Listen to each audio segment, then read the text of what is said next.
Say, man, Ocho has responded to Cameron, man. Now, Cameron went on the It Is What It Is podcast the other day and went ham on Ocho. You dig what I'm saying? Over several topics. He had an issue with some comments that Ocho had made. Because Ocho had posted like, look, bro, you my guy, but I'm coming for that spot.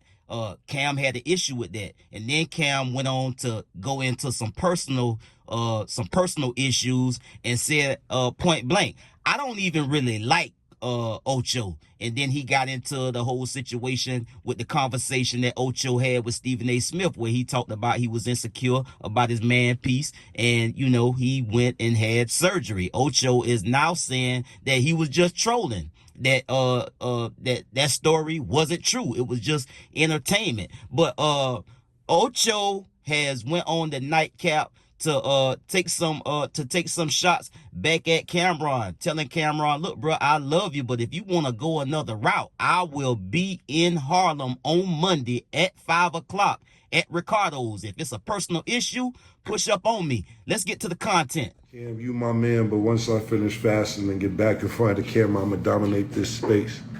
That space. Hey, yo, watch your mouth.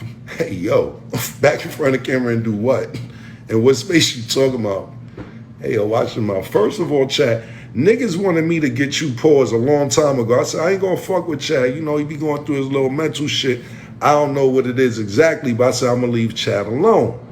But you're fucking with me. So let me ask you this, right, Chad? So all the NFL analysts, whether it's Michael Strahan, ESPN Swagoo, Dan Orlovsky, you coming after me? Well, come on, nigga. Come on, nigga. You talking about you fasting, nigga. You can fast and get on TV. You're in rehab. I know a nigga who go to rehab and act like they fasting. Second of all, niggas wanted me to get you a long time ago, Chad. You moving oppie. I said, listen, you gotta be careful of niggas who be headbutting bitches. Cause Chad will headbutt a bitch in a minute. You gotta be ass niggas need to keep their ass inside, man. You know what I'm saying? This is what they need to do, man. Fuck is you telling another grown man about you getting your tool piece a little bigger, man? I don't really fuck with Chad or Chocinco, to be totally honest with you. He all right, but at the end of the day, when we started this show, the nigga was hating from the very beginning. We started the show, we was doing very well, it was very successful. We didn't have no deal, no sponsors or nothing. We was doing this off the muscle. He comes out of nowhere talking about, yeah, I'm gonna get myself back together and I'm taking Cam's spot. Listen, Cam has some stuff to say, and I had to think about it, and I had to listen to it and think about some stuff that was brought up from 2 years ago, where I said, Cam, you my mans, and I'm coming for your spot. Now, I'm not sure how that's taken as hate, when all you have to do is understand that I'm saying I'm coming for your spot because I see you as the standard that is setting the bar in that specific space. So you took that as an insult, which is weird to me. I'm not sure how you can do that. But if you check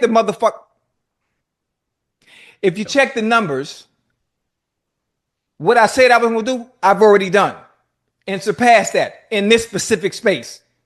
Now, he asked me to come join them, to do something with them. And I told him, okay, you got to check with my people. You got to reach out to my people who, when it was time for me to work with you, what did I ask you to do? Reach out to who? I talked to Doug. You talked to Doug. So boom, we did, like that. Right. That's the way I handle business. I don't run nothing through me. So I guess that was seen as a sign of disrespect because I chose to come over here with you. Boom. Okay. Now, we brought up the issue with he talking about money and bags and how much you pay guest feature, how much we pay our guest features. Buddy, I ain't no guest feature. Boy, I'm the main attraction. What is you talking about? I always been the main attraction. There's a difference. In your lane, you do what you do. I'm in completely different lanes and completely different rooms from you, despite me always playing around and joking.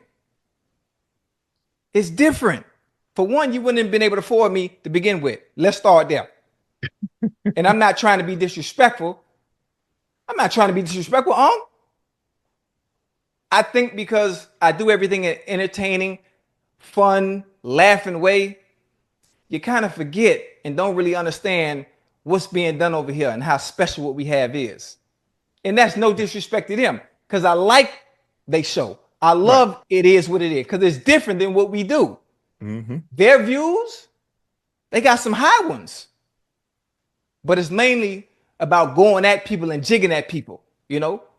Over here, it's about having fun, entertaining, and the stories. Yeah. Completely different. Two different shows. I love them though. Yeah. Then, you know, Cam, he's a Harlem dude. I've been to Harlem. My face is clean in Harlem.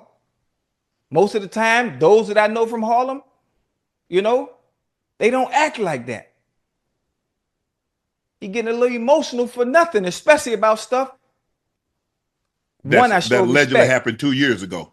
2 years ago, and it was a sign of respect because I see you as the standard of what it is to be the best at in this space. Right. Then the Stephen A thing. You talk about weird and I don't like you don't like my vibes. Listen, for one, the whole world know I'm joking and trolling. It's a funny story that wasn't even true to begin with, and you took that serious. So then now you're getting personal with the words and the talking. I post my location where I'm at every day.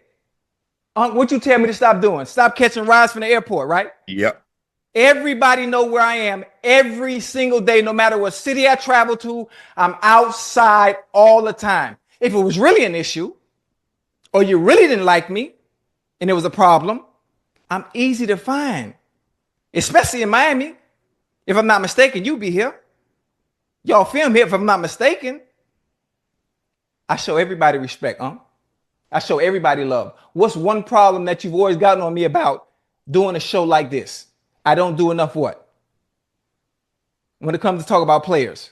Yeah, you don't critique enough. I don't critique enough because I'm always showing love. I'm always showing respect no matter what. I never get out of line with nobody. Right. But the words that were displayed as if it's a personal issue. Now, if it's a personal issue, which I've never had with anybody because I always show everybody love and respect, I'm easy to find because I'm outside. Always. In Harlem too. That's your stomping grounds, right? I be at Ricardo's all the time. Matter of fact, I'm going to be in New York Monday, and I'm going to be at Ricardo's at 5 o'clock, to be exact. But it's always love. No, never disrespect. And that's it. And I love you. And I love you, unless you want to go another route. Now, Ocho went all out his way to not make this personal because Cameron did make it personal. He said that he don't care for Ocho. I don't even really like Ocho. And then he went and proceeded to talk about, you know, some personal issues and make the whole situation personal. But as I said in the other video when Cameron went at Ocho, these guys take people coming at their spot and sending shots at their platform very, very personal. And I will say this, it's a thin line between being competitive and being a hater. Now, Ocho's position is all I said was, you know, I'm coming at your spot, meaning, you know, y'all boys got some motion over there, and that appears to be the standard right now. You dig what I'm saying? So all I meant by that was I'm coming at you in a competitive way, not in a hating way, as in hating on what y'all got going on at the It Is What It Is podcast, because he reiterated that, look, I got love for Cam. I like what they doing over there. But if we want to talk about numbers, you know, I've already surpassed what I said I was going to come on this platform and do. And by the way, if we want to talk about the bag and you know how much Shannon Sharp paying me over here, I'm not a guest on this show. I'm the headliner. And if you couldn't afford me to come over there and, you know, be on your show anyway. So Ocho took, you know, a couple of personal shots that kind of just, you know, set the record straight on a few things as far as the numbers go and as far as the bag go. But, you know, he kind of, you know, kept it in the road in terms of, you know, I like what y'all got going on, but you the one trying to make it personal. And if you want to make it personal, you know, that's not what I do, but I can get in my bag. You dig what I'm saying? And you know, you heard Shannon Sharp and Ocho get some confirmation back and forth with one another. Look,